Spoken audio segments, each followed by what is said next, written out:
Hello everyone, it's Dr. Wolfe here, and in this video I'm going to be going over the carbon cycle. So let's start off with the atmosphere, where carbon is in the form of carbon dioxide, and through the process of photosynthesis, plants are going to take in that carbon dioxide to make glucose and other organic molecules. They want some of the glucose and other organic molecules for energy, so they are going to break them back apart to get that energy, and in doing so, that releases CO2 back into the atmosphere. All right. Now, another thing that plants will do is they have these organic molecules, they have carbon, but they don't have nitrogen. So we're using this card, we're just going to ignore the decaying for now, the nitrogen and carbon trade.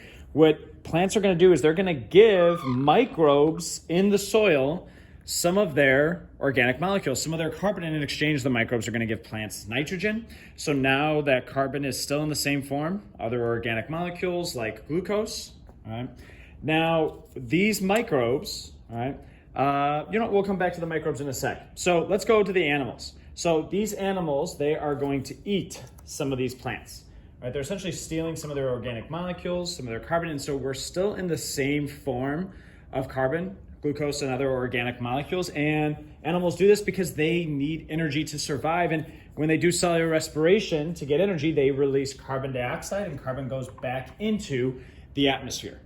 Right? Now, eventually these animals will die, or these plants will die. And now they're on the ground, and what ends up happening is these microbes in the soil start eating them. All right, that specific process of microbes eating them is called decaying. So we're going to have our animals, or the carbon in the animals, go into the soil, and then we have the same thing with plants here, and again, that's decaying there.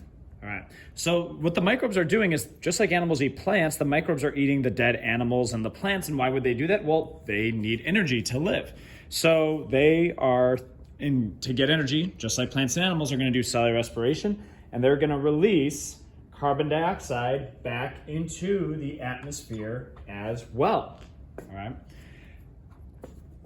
Now, not all that carbon is going to go back into the atmosphere, because microbes are also made out of glucose and other organic molecules. A lot of that carbon is going to stay in the soil as well. So this would be a natural process of the carbon cycle, but humans have been altering it, right? Because we are burning fossil fuels in the form of oil, natural gas, and coal. And when we burn them, that's the process of combustion, we release extra carbon dioxide into the atmosphere.